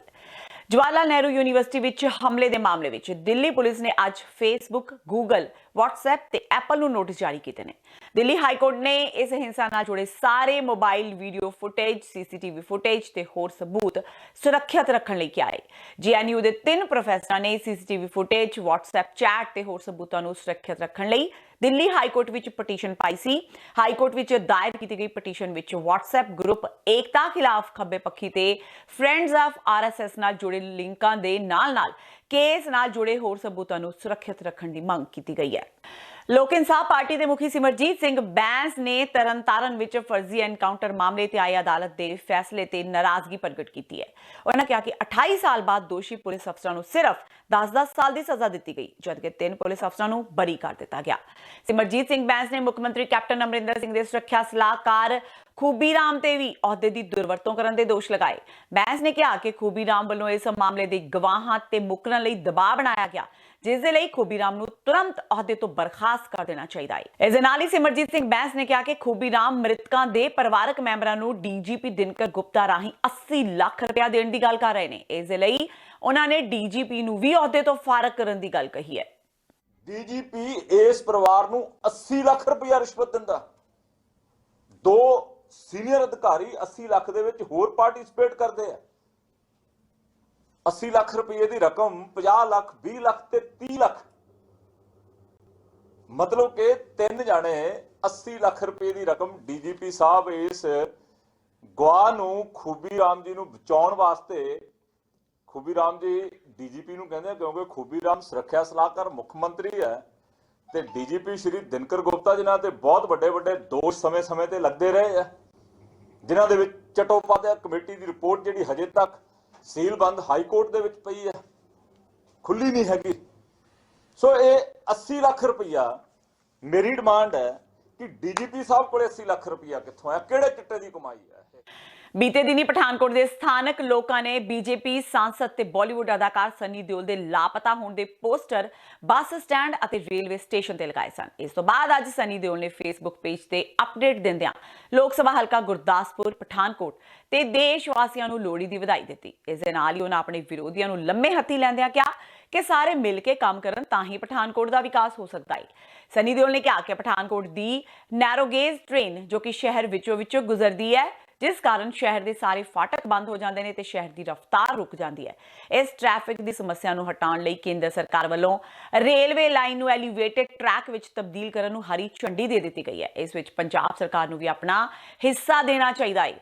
ਸਨੀ ਮੁਤਾਬਕ ਇਸ ਨੂੰ ਬਣਾਉਣ ਦਾ ਸੁਪਨਾ ਸਾਬਕਾ ਸਾਂਸਦ ਸਵਰਗੀ ਵਿਨੋਦ ਖੰਨਾ ਨੇ ਵੀ ਦੇਖਿਆ ਸੀ, ਜੋ ਕਿ ਅੱਜ ਪੂਰਾ ਹੋਣ ਜਾ ਰਿਹਾ ਹੈ। ਲੋਹੜੀ ਦਾ ਦਿਨ ਹੈ ਤੇ ਤੁਹਾਨੂੰ ਸਾਰਿਆਂ ਨੂੰ ਸ਼ੁਭਕਾਮਨਾਵਾਂ। ਇੰਨਾ ਅੱਛਾ ਦਿਨ ਹੈ ਤੇ ਮੈਂ ਚਾਹੁੰਦਾ ਕਿ ਮੈਂ ਆਪਣੀ ਗੱਲ ਤੁਹਾਨੂੰ ਦੱਸਾਂ। ਪਠਾਨਕੋਟ ਦੇ ਵਿੱਚ ਨੈਰੋਗੇਜ ਦੀ ਵਜ੍ਹਾ ਨਾਲ ਟ੍ਰੈਫਿਕ ਜਾਮ ਹੁੰਦੀ ਸੀ, ਜਿਹਦੇ ਨਾਲ ਲੋਕਾਂ ਦੇ ਕੰਮ ਰੁਕ ਜਾਂਦੇ ਸੀਗੇ, ਡਿਲੇ ਹੋ ਜਾਂਦੇ ਸੀਗੇ। ਤੇ ਇਸ ਜਾਮ ਦਾ ਮੈਂ ਵੀ ਇੱਕ ਸ਼ਿਕਾਰ ਰਿਹਾ ਹਾਂ ਇਲੈਕਸ਼ਨ ਵੇਲੇ। ਤੇ ਮੈਂ ਤੁਹਾਨੂੰ ਦੱਸਣਾ ਚਾਹੁੰਦਾ कि सारी गवर्नमेंट ने पैसे सैंक्शन कर देते हैं, पंजाब गवर्नमेंट ने भी सैंक्शन कर देते हैं। हम ये मुसीबत जी सी पठानकोट की आप हम नैरोगेज नू एलिवेट कर देना ताकि ट्रैफिक थल्ले दी जाओगी। विनोद खन्ना जी का यह सपना सी जो मैं अगे लैके गया, तो मैं बड़ी खुशी हो रही है कि आज उन्होंने सपना गल्ला तो पता चलिया कि मेरे जो विरोधी हैं मेरे बारे कुछ ऊटपटांग गल्ला कर रहे हैं। उन्होंने कहा मैं कि देखो ये मेरा काम नहीं ना थोड़ा काम है, ये काम जनता का आप किया है, जनता लिए किया है, आप सारे जनता लिए काम कर रहे हैं, तो उन्होंने खुश होना चाहिए। ਬਸ ਉਹਨਾਂ ਨੂੰ ਵੀ ਇਹੀ ਕਹੂੰਗਾ ਕਿ ਤੁਸੀਂ ਵੀ ਇਦਾਂ ਦੇ ਕੰਮ ਕਰਦੇ ਰਹੋ, ਮੈਂ ਤੁਹਾਡੇ ਨਾਲ ਜੁੜਾਂਗਾ ਤਾਂ ਕਿ ਆਪਾਂ ਜਨਤਾ ਦੇ ਬੰਦੇ ਹਾਂ। ਤੇ ਮੈਂ ਸਾਰਿਆਂ ਨੂੰ ਇਹ ਕਹਿਣਾ ਚਾਹੂੰਗਾ ਕਿ ਜਿਸ ਤਰ੍ਹਾਂ ਮੈਂ ਜਿਹੜਾ ਭਰੋਸਾ ਤੁਸੀਂ ਮੈਨੂੰ ਦਿੱਤਾ ਹੈ, ਜਿਹੜੇ ਭਰੋਸੇ ਦੀ ਤਾਕਤ ਨਾਲ ਮੈਂ ਇਦਾਂ ਦੀਆਂ ਚੀਜ਼ਾਂ ਕਰ ਪਾ ਰਿਹਾ ਹਾਂ, ਤੇ ਹੋਰ ਵੀ ਇਦਾਂ ਦੀਆਂ ਤਾਂ ਨਹੀਂ ਲੇਕਿਨ ਛੋਟੀਆਂ ਢੇਰ ਸਾਰੀਆਂ ਚੀਜ਼ਾਂ ਕੀਤੀਆਂ ਤੇ ਕਰਦਾ ਰਹਾਂਗਾ ਤੇ ਅੱਗੇ ਵੀ ਜਾ ਕੇ ਮੈਂ ਕੁਝ ਬੜੇ ਪ੍ਰੋਜੈਕਟਸ ਲੈ ਕੇ ਆਵਾਂਗਾ। ਪੰਜਾਬ ਸਰਕਾਰ ਵੱਲੋਂ ਸੂਬੇ ਦੇ ਕਿਸਾਨਾਂ ਨੂੰ ਫਸਲੀ ਚੱਕਰ ਵਿੱਚੋਂ ਬਾਹਰ ਕੱਢਣ ਲਈ ਹੁਣ ਸ਼ੂਗਰ ਮਿੱਲਾਂ ਦੇ ਰਸਤੇ ਇੱਕ ਨਵਾਂ ਰੋਡ ਮੈਪ ਤਿਆਰ ਕੀਤਾ ਗਿਆ ਹੈ, ਜਿਸ ਤਹਿਤ ਸ਼ੂਗਰ ਮਿੱਲਾਂ ਹੁਣ ਸਿਰਫ ਚੀਨੀ ਹੀ ਨਹੀਂ ਸਗੋਂ ਕਈ ਹੋਰ ਪ੍ਰੋਡਕਟ ਵੀ ਤਿਆਰ ਕਰਨਗੀਆਂ। ਅੱਜ ਇਸ ਕਨਸੈਪਟ ਬਾਰੇ ਗੱਲਬਾਤ ਕਰਦਿਆਂ ਪੰਜਾਬ ਦੇ ਕੋਆਪਰੇਟਿਵ ਮੰਤਰੀ ਸੁਖਜਿੰਦਰ ਸਿੰਘ ਰੰਧਾਵਾ ਨੇ ਕਿਹਾ ਕਿ ਪੰਜਾਬ ਦੀਆਂ ਸ਼ੂਗਰ ਮਿੱਲਾਂ ਸਿਰਫ ਚੀਨੀ ਹੀ ਨਹੀਂ ਸਗੋਂ ਇਥਨਾਲ, CNG, ਬਾਇਓਗੈਸ ਤੇ ਫਰਟੀਲਾਈਜ਼ਰ ਵੀ ਤਿਆਰ ਕਰਨਗੀਆਂ। ਇਸ ਦੇ ਲਈ ਤਿਆਰੀ ਸ਼ੁਰੂ ਕਰ ਦਿੱਤੀ ਗਈ ਹੈ। ਉਹਨਾਂ ਕਿਹਾ ਕਿ ਪੰਜਾਬ ਵਿੱਚ ਜੇਕਰ ਡਾਇਵਰਸਿਫਿਕੇਸ਼ਨ ਕਰਨੀ ਹੈ ਤਾਂ ਉਸ ਵਿੱਚ ਫਸਲਾਂ ਦੇ ਵਿੱਚ ਸਿਰਫ ਗਿਣਤੀ ਹੀ ਇੱਕ ਵਿਕਲਪ ਹੈ, ਜਿਸ ਦੇ ਨਾਲ ਇਨਕਮ ਵੀ ਜ਼ਿਆਦਾ ਹੋਵੇਗੀ ਤੇ ਪਾਣੀ ਦੀ ਵੀ ਬਚਤ ਹੋਵੇਗੀ। ਅਸੀਂ ਐਕਚੁਅਲੀ ਸ਼ੂਗਰ ਮਿੱਲਾਂ ਨੂੰ ਪੰਜਾਬ 'ਚ ਇਹਨਾਂ ਦੀ ਜਿਹੜੀ ਪ੍ਰੋਡਕਸ਼ਨ ਤੇ ਦੂਸਰੀ ਜਿਹੜੀ ਚੀਜ਼ਾਂ ਨੇ ਵੱਖ-ਵੱਖ ਤਰੀਕੇ ਦੀਆਂ ਉਹਦੇ ਤੇ ਕਾਫੀ ਰੈਵੋਲੂਸ਼ਨ ਲੈ ਕੇ ਆ ਰਹੇ। ਇਹ ਜਿਹੜੀ ਨਾਲ ਹੀ ਅਸੀਂ ਕਦਾ ਇਹੀ ਨਹੀਂ ਕਰ ਰਹੇ, ਉਹਦੇ 'ਚ ਜਿਹੜੀ ਬਰਾਊਨ ਸ਼ੂਗਰ ਹੁੰਦੀ ਹੈ ਜਿਹੜੀ ਕੋਈ ਵੇਚਦੇ ਹੋ ਸ਼ੂਗਰ ਤੇ ਇਹ ਸਾਰਾ ਕੁਝ ਇਹ ਸ਼ੂਗਰ ਆਪਣੇ ਮਿਲਾਂ ਦੇ ਵਿੱਚ ਇਹ ਅਸੀਂ ਸਟਾਰਟ ਕਰ ਲਿਆ, ਕਿਉਂਕਿ ਜੇ ਇਹ ਕਵਾਂਗੇ ਨਾ ਅਸੀਂ ਕਿ ਜਿਹੜੀਆਂ ਪੰਜਾਬ ਦੀਆਂ ਸ਼ੂਗਰ ਮਿਲਸ ਇਕੱਲੀਆਂ ਖੰਡ ਬਣਾਉਣ ਤੋਂ ਕਮਾਈ ਕਰਨਗੇ, ਉਹ ਪ੍ਰੋਡਕਸ਼ਨ ਕਰਨਗੇ, ਉਹਦੇ 'ਚੋਂ ਪ੍ਰੋਫਿਟ ਕਮਾਉਣ ਦੇ ਕਦੀ ਨਹੀਂ ਕਮਾਇਆ ਜਾ ਸਕਦਾ। ਜਿੰਨੀ ਦੇਰ ਇਹਨਾਂ ਨੂੰ ਆਪਾਂ ਸ਼ੂਗਰ ਕੰਪਲੈਕਸ ਨਹੀਂ ਬਣਾਉਂਦੇ ਕਿ ਵੱਖ-ਵੱਖ ਤਰੀਕੇ 'ਚ ਇਹਨੂੰ ਨਹੀਂ ਚਲਾਉਂਦੇ ਤੇ ਇਹ ਪੰਜਾਬ ਦੀ ਸ਼ੂਗਰ ਇੰਡਸਟਰੀ ਜਿਹੜੀ ਫੇਲ ਹੋ ਜਾਏਗੀ। ਇਹਦੇ 'ਚ ਐਥਨੋਲ, ਇਹਦੇ ਵਿੱਚ CNG ਵੀ ਤਿਆਰ ਕਰਾਂਗੇ, ਇਹਦੇ 'ਚੋਂ ਅਸੀਂ ਇਹਦੇ ਨੂੰ ਬਾਇਓਗੈਸ ਵੀ ਤਿਆਰ ਕਰਾਂਗੇ, ਫਰਟੀਲਾਈਜ਼ਰ ਤਿਆਰ ਕਰਾਂਗੇ। ਇਹਦੇ 'ਚ ਅਸੀਂ ਜਿਹੜੇ ਜਿਵੇਂ ਗੁੜ ਜੇ ਸਾਰਾ ਕੁਝ ਬਰਾਊਨ ਜਿਹੜਾ ਜਿਹਨੂੰ ਸ਼ੂਗਰ ਫ੍ਰੀ ਬਰਾਊਨ ਸ਼ੂਗਰ ਸਾਰਾ ਕੁਝ ਅਸੀਂ ਇਹ ਆਪਣੇ ਜਿਹੜੇ ਕੰਪਲੈਕਸ ਜਿਹੜੇ ਨੇ ਉਹਨਾਂ ਨੂੰ ਅਸੀਂ ਤਿਆਰੀ ਕਰ ਰਹੇ ਹਾਂ। ਦੇਖੋ ਜਿਹੜੇ ਪੰਜਾਬ ਦੇ ਵਿੱਚ ਜੇ ਡਾਇਵਰਸਿਫਿਕੇਸ਼ਨ ਹੋਣੀ ਹੈ, ਡਾਇਵਰਸਿਫਿਕੇਸ਼ਨ ਸਭ ਤੋਂ ਜੇ ਕੋਈ ਵਧੀਆ ਤਰੀਕੇ ਨਾਲ ਹੋ ਸਕਦਾ ਤੇ ਉਹ ਗੰਨਾ ਹੀ ਰਿਪਲੇਸਮੈਂਟ ਹੈ ਬਾਕੀ ਫਸਲਾਂ ਦੀ। ਸੰਗਰੂਰ ਦੇ ਪਿੰਡ ਸੋਹੀਆਂ ਵਿੱਚ ਇੱਕ ਸਿੰਥੈਟਿਕ ਦੁੱਧ ਬਣਾਉਣ ਵਾਲੀ ਫੈਕਟਰੀ ਦਾ ਉਸ ਵੇਲੇ ਪਰਦਾਫਾਸ਼ ਹੋਇਆ ਜਦੋਂ ਫੂਡ ਸੇਫਟੀ ਅਧਿਕਾਰੀਆਂ ਤੇ ਪੁਲਿਸ ਨੇ ਫੈਕਟਰੀ ਵਿੱਚ ਛਾਪਾ ਮਾਰਿਆ। ਇਸ ਦੌਰਾਨ 3000 ਲੀਟਰ ਤੋਂ ਵੀ ਵੱਧ ਦੁੱਧ ਬਰਾਮਦ ਕੀਤਾ ਗਿਆ। ਇਸ ਦੇ ਨਾਲ ਹੀ ਨਕਲੀ ਦੁੱਧ ਤਿਆਰ ਕਰਨ ਲਈ ਇਸਤੇਮਾਲ ਹੋਣ ਵਾਲੇ ਗਲੂਕੋਜ਼ ਦੇ 11 ਥੈਲੇ, 18 ਟੀਨ ਰਿਫਾਈਨਡ ਤੇਲ ਤੇ 175 ਲੀਟਰ ਹੋਰ ਤਰਲ ਵੀ ਬਰਾਮਦ ਹੋਇਆ। ਟੀਮ ਵੱਲੋਂ ਦਾਅਵਾ ਕੀਤਾ ਗਿਆ ਹੈ ਕਿ ਇੱਥੇ ਨਕਲੀ ਦੁੱਧ ਤਿਆਰ ਕਰਕੇ ਅਸਲੀ ਦੇ ਵਿੱਚ ਮਿਲਾ ਦਿੱਤਾ ਜਾਂਦਾ ਹੈ। ਪੁਲਿਸ ਅਧਿਕਾਰੀਆਂ ਦਾ ਕਹਿਣਾ ਹੈ ਕਿ ਜਾਂਚ ਤੋਂ ਬਾਅਦ ਦੋਸ਼ੀਆਂ ਖਿਲਾਫ ਬਣਦੀ ਕਾਰਵਾਈ ਕੀਤੀ ਜਾਵੇਗੀ। ਉਧਰ ਦੂਜੇ ਪਾਸੇ ਦੁੱਧ ਦੀ ਫੈਕਟਰੀ ਚਲਾਉਣ ਵਾਲੇ ਲੋਕਾਂ ਨੇ ਇਹਨਾਂ ਇਲਜ਼ਾਮਾਂ ਨੂੰ ਸਿਰੇ ਤੋਂ ਖਾਰਜ ਕੀਤਾ ਹੈ। ਉਹਨਾਂ ਦਾ ਕਹਿਣਾ ਹੈ ਕਿ ਉਹ ਸੰਗਰੂਰ ਦੇ ਵੱਖ-ਵੱਖ ਪਿੰਡਾਂ ਵਿੱਚੋਂ ਦੁੱਧ ਲਿਆ ਕੇ ਹਰਿਆਣਾ ਤੇ ਦਿੱਲੀ ਸਪਲਾਈ ਕਰਦੇ ਨੇ। ਉਹਨਾਂ ਮੁਤਾਬਕ ਜੋ ਸਮਾਨ ਇੱਥੋਂ ਬਰਾਮਦ ਹੋਇਆ ਹੈ ਉਹ ਉਹਨਾਂ ਦੀ ਇੱਕ ਕਰਿਆਨੇ ਦੀ ਦੁਕਾਨ ਦਾ ਹੈ। ਗੌਰਤਲਬ ਹੈ ਕਿ ਅਧਿਕਾਰੀਆਂ ਵੱਲੋਂ ਖੁਲਾਸਾ ਕੀਤਾ ਗਿਆ ਹੈ ਕਿ ਪਿਛਲੇ ਸਾਲ ਵੀ ਇਸ ਜਗ੍ਹਾ ਤੋਂ ਦੁੱਧ ਦੇ ਸੈਂਪਲ ਦਾ ਟੈਸਟ ਕੀਤਾ ਗਿਆ ਸੀ, ਜਿਸ ਵਿੱਚ ਸੈਂਪਲ ਫੇਲ ਹੋ ਗਏ ਸਨ। ਇਹ ਮਾਮਲਾ ਅਦਾਲਤ ਵਿੱਚ ਵਿਚਾਰ ਅਧੀਨ ਹੈ, ਪਰ ਸਵਾਲ ਇੱਥੇ ਖੜਾ ਹੁੰਦਾ ਹੈ ਕਿ ਆਖਰ ਸੈਂਪਲ ਫੇਲ ਹੋਣ ਦੇ ਬਾਵਜੂਦ ਵੀ ਕਿੰਜ ਨਕਲੀ ਦੁੱਧ ਵੇਚਣ ਦਾ ਇਹ ਧੰਦਾ ਚਲਾਇਆ ਜਾ ਰਿਹਾ ਸੀ। ਤੇ ਅੱਜ ਅਸੀਂ ਇੱਥੇ ਕਾਫੀ ਸਮਾਨ ਤਦਾਦ ਚ ਫੜਿਆ। DSP ਸਾਹਿਬ ਪੁਲਿਸ ਦੀ ਮਦਦ ਨਾਲ ਉਹਨਾਂ ਨੇ ਮਤਲਬ ਜੋ 3000 ਲੀਟਰ ਦੁੱਧ ਚੋਂ ਇੱਕ ਅਸੀਂ ਸੈਂਪਲ ਲੈ ਚੁੱਕੇ ਹਾਂ। ਉਸ ਤੋਂ ਬਾਅਦ ਗਲੂਕੋਜ਼ ਪਾਊਡਰ ਮਿਲਿਆ ਸਾਨੂੰ 11 ਗੱਟੇ ਹੈਗੇ ਨੇ ਤੇ RM ਮਿਲੀ ਆ, ਉਹਦੇ ਚ 175 ਲੀਟਰ ਦੇ ਕਰੀਬ ਹੈਗੀ ਆ ਤੇ 18 ਟੀਨ ਰਿਫਾਈਨਡ ਆਇਲ ਬਨਸਪਤੀ ਆਇਲ ਦੇ ਤੇ ਬਾਕੀ ਹੋਰ ਵੀ ਕੁਝ ਸਮਾਨ ਉਹ ਹਜੇ ਸਾਡਾ ਪ੍ਰੋਸੈਸ ਚੱਲ ਰਿਹਾ। ਇਹ ਸਾਰੇ ਸੈਂਪਲ ਲੈਬ 'ਚ ਭੇਜ ਕੇ ਇਹਦੀ ਅਗਲੀ ਕਾਰਵਾਈ ਜੋ ਵੀ ਬਣਦੀ ਹੈ। ਕਿੰਨਾ ਕੁ ਦੁੱਧ ਤਿਆਰ ਹੁੰਦਾ ਜਿਹੜਾ ਪ੍ਰੋਡਕਟ ਸਮਾਨ ਮਿਲਿਆ ਜੀ ਇਹਦੇ ਨਾਲ ਸਰ ਇਹ ਜਿਵੇਂ ਦੱਸ ਰਹੇ ਨੇ ਵੀ ਮਤਲਬ ਡੇਲੀ ਇਹ ਜਿਵੇਂ 4000 5000 ਜਾਂ 7000 ਲੀਟਰ ਦੁੱਧ 'ਚ ਵੀ ਉਹ ਥੋੜਾ ਮਿਕਸ ਕਰਕੇ ਉਸ 'ਚ RM ਜਾਂ ਫੈਟ ਪਾ ਕੇ ਉਸ ਦੀ ਫੈਟ ਮਾਤਰਾ ਵਧਾ ਕੇ ਇਹ ਅੱਗੇ ਸਪਲਾਈ ਕਰਦੇ ਸੀ ਸੈਂਟਰਾਂ 'ਚ। ਇਹ ਜਿਹੜੇ ਸਾਰੇ ਪ੍ਰੋਡਕਟ ਨੇ ਇਹ ਦੁੱਧ ਬਣਾਉਣ ਲਈ ਯੂਜ਼ ਹੁੰਦੇ ਨੇ? ਹਾਂਜੀ, ਇਹ ਐਜ਼ ਏ ਅਡਲਟਰੈਂਟ ਮਤਲਬ ਦੁੱਧ ਚ ਇਹ ਲੀਗਲੀ ਕੋਈ ਹੈ ਨਹੀਂ ਮਤਲਬ ਵਰਤਣ ਲਈ, ਪਰ ਇਹ ਐਜ਼ ਏ ਅਡਲਟਰੈਂਟ ਵਰਤੇ ਜਾਂਦੇ ਨੇ। ਮਤਲਬ ਜ਼ਿਆਦਾਤਰ ਜੋ ਮਿਕਸਿੰਗ ਕਰਦੇ ਨੇ ਉਹ ਵਰਤਦੇ ਨੇ ਇਹਨਾਂ 'ਚ। ਖੰਨਾ ਦੇ ਇੱਕ ਪ੍ਰਾਈਵੇਟ ਸਕੂਲ ਦੀ ਸਾਇੰਸ ਟੀਚਰ ਨੇ ਖੁਦ ਨੂੰ ਗੋਲੀ ਮਾਰ ਕੇ ਆਤਮ ਹੱਤਿਆ ਕਰ ਲਈ। ਅੱਜ ਸਵੇਰੇ ਖੰਨਾ ਦੇ ਪ੍ਰਾਈਵੇਟ ਸਕੂਲ ਵਿੱਚ ਸਾਇੰਸ ਦੀ ਅਧਿਆਪਕਾ ਅੰਜਲੀ ਨੇ ਆਪਣੇ ਘਰ ਵਿੱਚ ਖੁਦ ਨੂੰ ਗੋਲੀ ਮਾਰ ਲਈ। ਇਸ ਦਾ ਕਾਰਨ ਮਾਨਸਿਕ ਤਣਾਅ ਦੱਸਿਆ ਜਾ ਰਿਹਾ ਹੈ। ਮ੍ਰਿਤਕਾ ਦੀ ਧੀ ਸਟੱਡੀ ਵੀਜ਼ੇ ਤੇ ਕੈਨੇਡਾ ਗਈ ਹੋਈ ਹੈ ਤੇ ਉਹ ਆਪਣੇ ਪਤੀ ਨਾਲ ਘਰ ਵਿੱਚ ਇਕੱਲੀ ਰਹਿੰਦੀ ਸੀ, ਜਿਸ ਕਰਕੇ ਉਹ ਕਾਫੀ ਪਰੇਸ਼ਾਨ ਸੀ। ਇਸੇ ਕਾਰਨ ਉਸਨੇ ਆਪਣੇ ਪਤੀ ਦੇ ਪਿਸਟਲ ਨਾਲ ਖੁਦ ਨੂੰ ਗੋਲੀ ਮਾਰ ਲਈ। ਮ੍ਰਿਤਕਾ ਦੇ ਭਰਾ ਨੇ ਦੱਸਿਆ ਕਿ ਉਸ ਦੀ ਭੈਣ ਇੱਕ ਨਿੱਜੀ ਸਕੂਲ ਵਿੱਚ ਟੀਚਰ ਸੀ ਤੇ ਉਸ ਦੀ ਮੌਤ ਬਾਰੇ ਉਸ ਦੇ ਪਤੀ ਨੇ ਸਵੇਰੇ ਉਹਨਾਂ ਨੂੰ ਜਾਣਕਾਰੀ ਦਿੱਤੀ। ਪੁਲਿਸ ਮੁਤਾਬਕ ਮੁੱਢਲੀ ਜਾਣਕਾਰੀ ਤੋਂ ਇਹ ਡਿਪਰੈਸ਼ਨ ਕਰਕੇ ਖੁਦਕੁਸ਼ੀ ਦਾ ਮਾਮਲਾ ਲੱਗ ਰਿਹਾ ਹੈ, ਜਦਕਿ ਅਸਲ ਕਾਰਨ ਦਾ ਪਤਾ ਰਿਪੋਰਟ ਸਾਹਮਣੇ ਆਉਣ ਤੋਂ ਬਾਅਦ ਹੀ ਲੱਗੇਗਾ। ਪੰਜਾਬ ਵਿੱਚ ਪਿਛਲੇ ਕਈ ਦਿਨਾਂ ਤੋਂ ਧੁੱਪ ਖਿੜਨ ਦੇ ਬਾਅਦ ਇੱਕ ਵਾਰ ਫਿਰ ਤੋਂ ਮੌਸਮ ਦਾ ਮਿਜਾਜ਼ ਬਦਲ ਗਿਆ। ਪੰਜਾਬ ਦੇ ਕਈ ਹਿੱਸਿਆਂ ਵਿੱਚ ਬੱਦਲ ਘਿਰੇ ਹੋਏ ਸਨ, ਜਿਸ ਕਾਰਨ ਸੋਮਵਾਰ ਨੂੰ ਮੁੜ ਤੋਂ ਮੀਂਹ ਪੈ ਗਿਆ। ਸੋਮਵਾਰ ਨੂੰ ਲੋਹੜੀ ਦਾ ਤਿਉਹਾਰ ਮਨਾਇਆ ਗਿਆ, ਪਰ ਇਸ ਤਰ੍ਹਾਂ ਮੀਂਹ ਪੈਣ ਕਾਰਨ ਲੋਹੜੀ ਦਾ ਤਿਉਹਾਰ ਦੀਆਂ ਖੁਸ਼ੀਆਂ ਕੁਝ ਠੰਡੀਆਂ ਪੈ ਗਈਆਂ। ਕਈ ਥਾਵਾਂ ਤੇ ਮੀਂਹ ਅਜੇ ਵੀ ਚਾਲੂ ਹੈ। ਅੰਮ੍ਰਿਤਸਰ ਵਿੱਚ ਮੀਂਹ ਦੇ ਨਾਲ ਗੜੇਮਾਰੀ ਵੀ ਹੋ ਰਹੀ ਹੈ, ਜਿਸ ਕਾਰਨ ਤਾਪਮਾਨ ਵਿੱਚ ਭਾਰੀ ਗਿਰਾਵਟ ਦੇਖਣ ਨੂੰ ਮਿਲ ਰਹੀ ਹੈ। ਪੂਰੇ ਉੱਤਰੀ ਭਾਰਤ ਵਿੱਚ ਗਰਜ ਦੇ ਨਾਲ ਮੀਂਹ ਪੈ ਰਿਹਾ ਹੈ। ਲੋਹੜੀ ਦੇ ਮੌਕੇ ਕਈ ਲੋਕ ਪਤੰਗਬਾਜ਼ੀ ਕਰਦੇ ਨੇ, ਪਰ ਬਾਰਿਸ਼ ਕਾਰਨ ਪਤੰਗਬਾਜ਼ੀ ਦੇ ਸ਼ੌਕੀਨਾਂ ਨੂੰ ਨਿਰਾਸ਼ਾ ਦਾ ਸਾਹਮਣਾ ਕਰਨਾ ਪਿਆ। ਬਿਲਕੁਲ ਜੀ, ਬਹੁਤ ਜ਼ਿਆਦਾ ਮਾਹੌਲ ਖਰਾਬ ਹੋਇਆ ਪਿਆ ਮੀਂਹ ਕਰਕੇ। ਲੋਕਾਂ ਨੂੰ ਬਹੁਤ ਜ਼ਿਆਦਾ ਚਾਅ ਸੀ ਸਾਲ ਤੋਂ ਵੀ ਲੋਹੜੀ ਇੱਕ ਆਪਣੇ ਬਹੁਤ ਉਤਸ਼ਾਹ ਨਾਲ ਮਨਾਇਆ ਜਾਂਦਾ ਤਿਉਹਾਰ ਹੈ, ਜਿਹੜਾ ਬੱਚੇ ਤੋਂ ਲੈ ਕੇ ਵੱਧ ਉਮਰ ਦੇ ਵੀ ਬੰਦੇ ਆਪਣੇ ਮਨਾਉਂਦੇ ਆ। ਪਰ ਹੁਣ ਜਿਵੇਂ ਕਿ ਮੀਂਹ ਨੇ ਸਾਰਾ ਕੁਝ ਖਰਾਬ ਕਰਤਾ, ਪਰ ਆਪਾਂ ਇਹ ਕਿਸੇ ਦੇ ਹੱਥ ਵੱਸ ਵੀ ਹੈ ਨਹੀਂ, ਹੈ ਨਾ ਜੀ। ਮੀਂਹ ਨਾਲ ਆਪਾਂ ਕੁਝ ਕਰ ਨਹੀਂ ਸਕਦੇ ਇਹਦਾ ਹੱਲ, ਪਰ ਬਹੁਤ ਜ਼ਿਆਦਾ ਹੀ ਲੋਕਾਂ ਦੇ ਚਿਹਰੇ ਤੇ ਛਾਈ ਹੋਈ ਆ। ਸ਼੍ਰੀ ਮੁਕਤਸਰ ਸਾਹਿਬ ਵਿਖੇ 40 ਮੁਕਤਿਆਂ ਦੀ ਪਵਿੱਤਰ ਯਾਦ ਵਿੱਚ ਲੱਗਣ ਵਾਲੇ ਇਤਿਹਾਸਿਕ ਜੋੜ ਮੇਲਾ ਮਾਘੀ ਸੰਬੰਧੀ ਧਾਰਮਿਕ ਸਮਾਗਮ ਅੱਜ ਸ਼ੁਰੂ ਹੋ ਗਏ। ਸ਼੍ਰੋਮਣੀ ਗੁਰਦੁਆਰਾ ਪ੍ਰਬੰਧਕ ਕਮੇਟੀ ਵੱਲੋਂ ਗੁਰਦੁਆਰਾ ਸ਼ਹੀਦਗੰਜ ਸਾਹਿਬ ਵਿਖੇ ਸ਼੍ਰੀ ਅਖੰਡ ਪਾਠ ਸਾਹਿਬ ਆਰੰਭ ਕਰਵਾਏ ਗਏ। ਸ਼੍ਰੀ ਅਖੰਡ ਪਾਠ ਸਾਹਿਬ ਦੀ ਆਰੰਭਤਾ ਦੀ ਅਰਦਾਸ ਹੈੱਡ ਗ੍ਰੰਥੀ ਬਲਵਿੰਦਰ ਸਿੰਘ ਨੇ ਕੀਤੀ। 14 ਜਨਵਰੀ ਨੂੰ ਸ਼੍ਰੀ ਅਖੰਡ ਪਾਠ ਸਾਹਿਬ ਦੇ ਭੋਗ ਪਾਏ ਜਾਣਗੇ। 12 ਤਰੀਕ ਤੋਂ ਸ਼੍ਰੀ ਦਰਬਾਰ ਸਾਹਿਬ ਤੇ ਭਾਈ ਮਹਾਂ ਸਿੰਘ ਦੀਵਾਨ ਹਾਲ ਵਿਖੇ ਸ਼ੁਰੂ ਹੋਏ ਧਾਰਮਿਕ ਸਮਾਗਮ 14 ਤਰੀਕ ਤੱਕ ਜਾਰੀ ਰਹਿਣਗੇ। 15 ਜਨਵਰੀ ਨੂੰ ਨਗਰ ਕੀਰਤਨ ਸਜਾਇਆ ਜਾਵੇਗਾ ਤੇ ਰਸਮੀ ਤੌਰ ਤੇ ਮੇਲਾ ਮਾਘੀ ਦੀ ਸਮਾਪਤੀ ਹੋਵੇਗੀ। ਮੇਲਾ ਮਾਘੀ ਸੰਬੰਧੀ ਸੰਗਤ ਦੀ ਆਮਦ ਸ਼ੁਰੂ ਹੋ ਚੁੱਕੀ ਹੈ ਤੇ ਸ਼੍ਰੋਮਣੀ ਗੁਰਦੁਆਰਾ ਪ੍ਰਬੰਧਕ ਕਮੇਟੀ ਵੱਲੋਂ ਸੰਗਤ ਦੀ ਰਿਹਾਇਸ਼ ਤੇ ਲੰਗਰ ਦੇ ਪ੍ਰਬੰਧ ਕੀਤੇ ਗਏ ਨੇ। ਵੱਡੀ ਗਿਣਤੀ ਵਿੱਚ ਸਿੱਖ ਜਥੇਬੰਦੀਆਂ ਲੰਗਰ ਤੇ ਹੋਰ ਸੇਵਾਵਾਂ ਲਈ ਪਹੁੰਚ ਚੁੱਕੀਆਂ ਨੇ। ਤੇ ਇਹ ਸਨ ਹੁਣ ਤੱਕ ਦੀਆਂ ਖਬਰਾਂ। ਜਾਂਦੇ ਇੱਕ ਵਾਰ ਫੇਰ ਨਜ਼ਰ ਮਾਰਦੇ ਹਾਂ ਮੁੱਖ ਖਬਰਾਂ ਤੇ। ਬਾਦਲ ਪਰਿਵਾਰ ਦੀ ਮਾਲਕੀ ਵਾਲੇ ਟੀਵੀ ਚੈਨਲ ਨੂੰ ਹੀ ਗੁਰਬਾਣੀ ਦੇ ਪ੍ਰਸਾਰਣ ਤੇ ਹੁਕਮਨਾਮੇ ਦੇ ਅਧਿਕਾਰਾਂ ਦਾ ਮਾਮਲਾ ਭਖਿਆ। ਸ਼੍ਰੀ ਅਕਾਲ ਤਖ਼ਤ ਸਾਹਿਬ ਕੋਲ ਪੁੱਜੀਆਂ ਵੱਡੀ ਗਿਣਤੀ ਸ਼ਿਕਾਇਤਾਂ ਤੋਂ ਬਾਅਦ ਜਥੇਦਾਰ ਗਿਆਨੀ ਹਰਪ੍ਰੀਤ ਸਿੰਘ ਨੇ ਜਾਂਚ ਦੇ ਦਿੱਤੇ ਹੁਕਮ। ਕੈਬਨਿਟ ਮੰਤਰੀ ਤ੍ਰਿਪਤ ਰਜਿੰਦਰ ਸਿੰਘ ਬਾਜਵਾ ਨੇ ਕਿਹਾ, ਸ਼੍ਰੀ ਦਰਬਾਰ ਸਾਹਿਬ ਦੇ ਹੁਕਮਨਾਮੇ ਅਤੇ ਕੀਰਤਨ ਉੱਤੇ ਆਪਣੀ ਮਾਲਕੀ ਦਾ ਦਾਅਵਾ ਕਰਨਾ ਗੁਰਬਾਣੀ ਦੀ ਕੋਡ ਨਿਰਾਦਰੀ। ਪਾਰਟੀ ਵਿੱਚੋਂ ਮੁਅੱਤਲ ਕਰਨ ਦਾ ਨਾਦਰਸ਼ਾਹੀ ਫਰਮਾਨ ਜਾਰੀ ਕਰਕੇ ਸਾਡੇ ਨਾਲ ਕੀਤਾ ਧੱਕਾ। ਸਾਬਕਾ ਵਿੱਤ ਮੰਤਰੀ ਪਰਮਿੰਦਰ ਸਿੰਘ ਢੀਂਡਸਾ ਨੇ ਅਕਾਲੀ ਦਲ ਤੇ ਬਿਨਿਆ ਨਿਸ਼ਾਨਾ।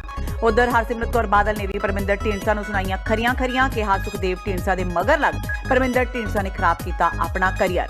ਪੱਟੀ ਤੋਂ ਕਾਂਗਰਸੀ ਵਿਧਾਇਕ ਹਰਮਿੰਦਰ ਸਿੰਘ ਗਿੱਲ ਦਾ ਵਿਵਾਦਿਤ ਬਿਆਨ ਆਇਆ ਸਾਹਮਣੇ। ਕਿਹਾ ਸ਼੍ਰੀ ਦਰਬਾਰ ਸਾਹਿਬ ਆਉਣ ਵਾਲੇ 1 ਲੱਖ ਸ਼ਰਧਾਲੂਆਂ ਨੂੰ ਹਰੀਕੇ ਲਿਆਉਣ ਦੇ ਨਾਲ ਖਵਾਉਣਗੇ ਮੱਛੀਆਂ। ਮਾਮਲੇ ਵਿੱਚ ਕਿਰਕਰੀ ਹੋਣ ਤੋਂ ਬਾਅਦ ਮੰਗੀ ਮਾਫੀ। ਭਾਈ ਬਲਜੀਤ ਸਿੰਘ ਦਾਦੂਵਾਲ ਨੇ ਵੀ ਕਿਹਾ ਗਿੱਲ ਦਾ ਬਿਆਨ ਮੰਦਭਾਗਾ। ਤਰਨਤਾਰਨ ਵਿੱਚ ਫਰਜ਼ੀ ਐਨਕਾਊਂਟਰ ਮਾਮਲੇ ਤੇ ਅਦਾਲਤ ਦੇ ਫੈਸਲੇ ਤੇ ਸਿਮਰਜੀਤ ਸਿੰਘ ਬੈਂਸ ਨੇ ਜਤਾਈ ਨਾਰਾਜ਼ਗੀ। ਕਿਹਾ ਦੋਸ਼ੀਆਂ ਨੂੰ 10-10 ਸਾਲ ਦੀ ਸਜ਼ਾ ਨਾ ਕਾਫੀ। ਨਾਲ ਹੀ ਮੁੱਖ ਮੰਤਰੀ ਦੇ ਸੁਰੱਖਿਆ ਸਲਾਹਕਾਰ ਤੇ ਵੀ ਬਿਨਿਆ ਨਿਸ਼ਾਨਾ।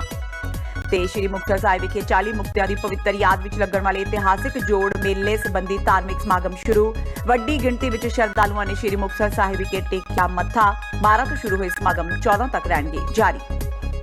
ਇਸ ਦੇ ਨਾਲ ਹੀ TV 84 ਦਾ ਖਬਰਾਂ ਦਾ ਬੁਲੇਟਿਨ ਖਤਮ ਹੁੰਦਾ ਹੈ। ਮੈਨੂੰ ਹਰਪ੍ਰੀਤ ਕੌਰ ਨੂੰ ਦਿਓ ਇਜਾਜ਼ਤ। ਸਤਿ ਸ਼੍ਰੀ ਅਕਾਲ।